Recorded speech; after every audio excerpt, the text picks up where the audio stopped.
Okay, this video is for those of you who have bought the Bob Beck Blood Electrifier. The video will attempt to explain how to use it, how to set it up upon its initial arrival. The opening page here explains that the video is for the Blood Electrifier with a colloidal silver generator, and we sell it under F&N Enterprises. Well, it's actually F&M Enterprises on Etsy, and Technomage, without the E on the end, on eBay. And I can be reached by email at the email address you can see here on the screen.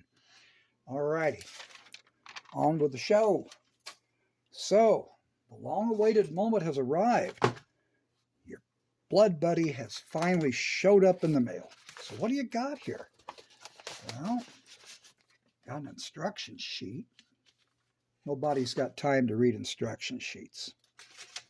But there it is nonetheless. A little detail of how to hook the wrist cables to your wrist, how to use the box. But it's much easier to watch a video. I mean, we all know that. Okay, so the instructions wind up being used to scribble grocery lists on. Now, here we have the cables. There you go. And here we have some Velcro strips to hold the wrist cables onto your wrists, and the main box. There you go. Now, first thing we've got to do is get batteries put in this thing. You notice on the front panel, the back side has these little notches. Well, that's to facilitate getting the cover off.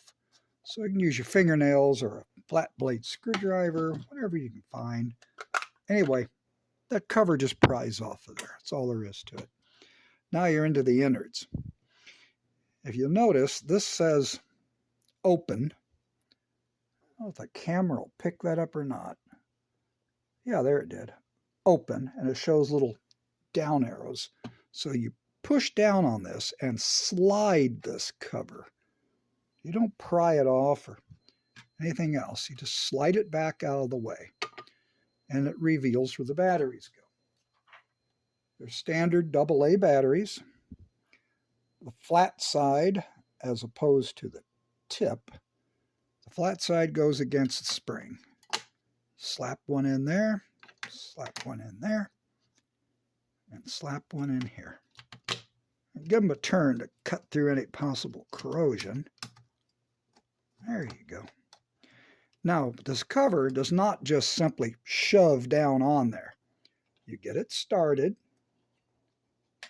with a little air gap down here and hold it in position and slide it where it clicks back into place. Okay, the batteries are in.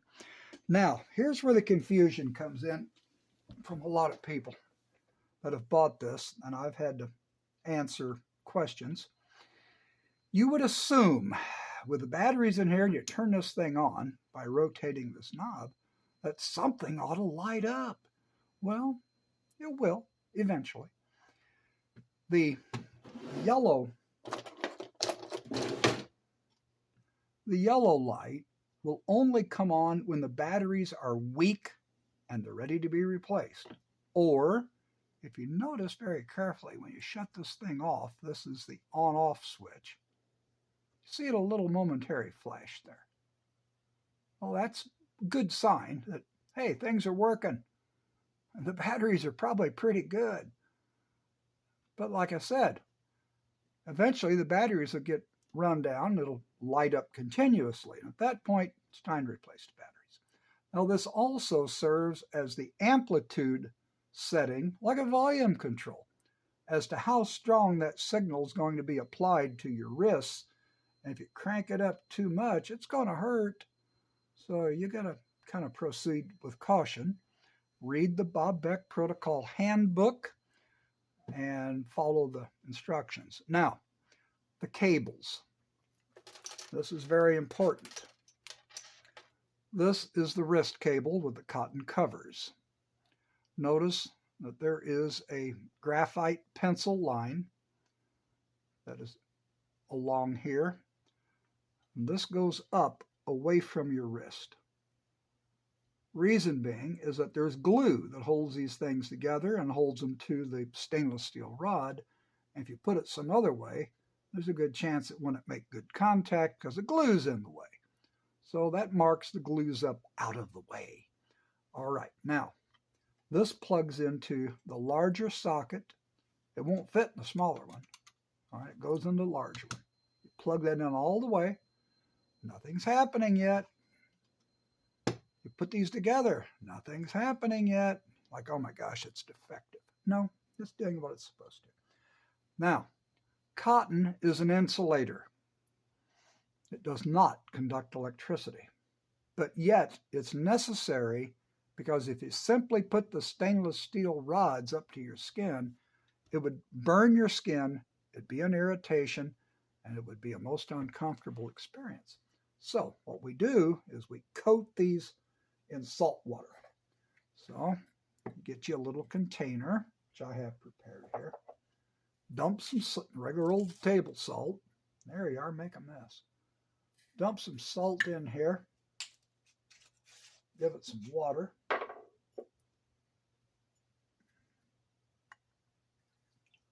Just like that. Stir it up. There you go. And an eyedropper is a wonderful thing to have on hand, because once you get these wrist cables on your wrists, you want to keep them wet without getting liquid between them on your skin, which would constitute a short circuit and minimize the effectiveness of the treatment. So you got to start these out in salt water. Get the cotton good and wet with salt water. Just like this. Get it good and wet. Let it soak up the salt water. Now you touch them together.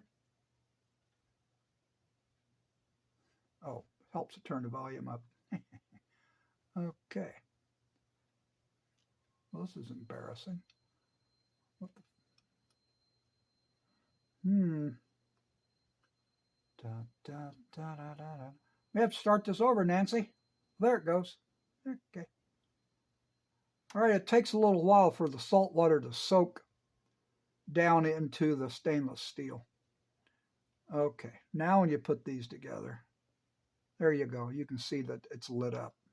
And it's flashing red and green.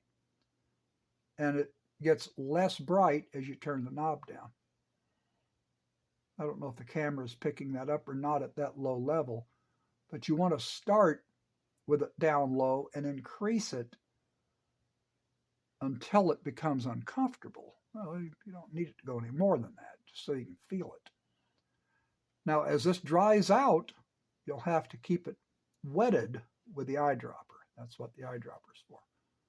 Keep these wet carefully without it going all over the place. Okay. And this, ouch, this illustrates that that's how you make it work. You get the cotton soaked in salt water, and I've just learned that it takes a moment for it to soak through to the stainless steel before it starts to conduct. And you can turn the amplitude up with the knob. Okay, that's the wrist cable and the micropulsing effect. Now, the other function of this box is the making of colloidal silver, which, if you've read the Bob Beck protocol, you know is an essential, necessary part of the overall treatment. Now, any glass container will work just fine. I happen to have an empty Lipton iced tea jar, and these pure silver electrodes I bought off eBay, just like you can. You must not use coins or jewelry. It'll mess you up. This is 10 gauge, which is a good size. And like I say, there are vendors on eBay that sell 9999. That's 4 nines, pure silver. The water do not use tap water.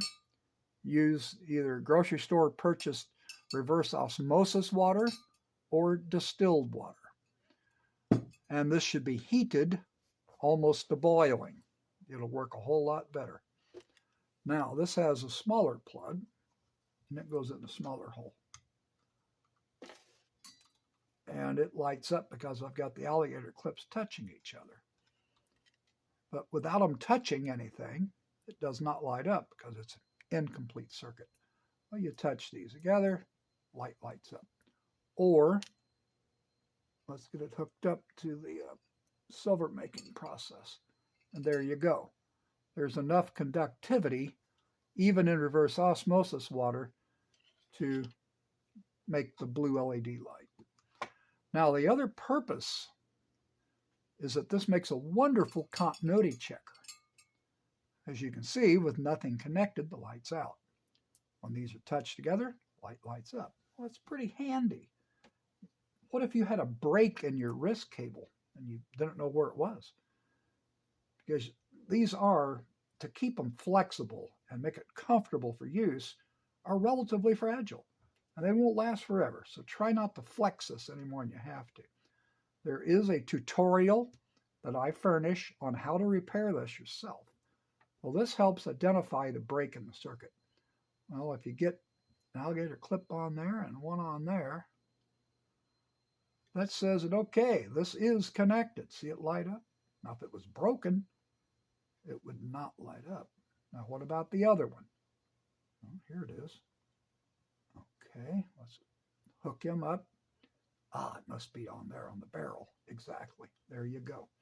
So this not only makes colloidal silver, but it makes a darn good continuity checker to see if things are connected or not. Very handy little tool. All right. Now you know how to put the batteries in. You know how to hook this up. You know what to expect. And you realize that nothing is going to light up on this front panel unless you're making contact, either making colloidal silver or, oh, and this is something else that people comment on. When you first plug this in, it is normal and correct. Well, I can't get it to do it. Oh, there it goes. You get this just right, and it will make it, there you go, get it to light up. Well, you're just creating a temporary short circuit with the tip as it goes in. That's normal. Well, if you get it plugged in all the way and it's seated in there, that little observation goes away. Now you're back to where it's how it's supposed to work. You touch these together or put them on your wrist, and you get the red-green flashing. And there you have it. Now, the only other remark I have to make is that it's imperative that the user of this device read and follow the directions of the Bob Beck Protocol Handbook, which is a free download. You can Google it. And it's several pages of reading, and it's important. Well, there you have it. Enjoy, and thank you for your purchase.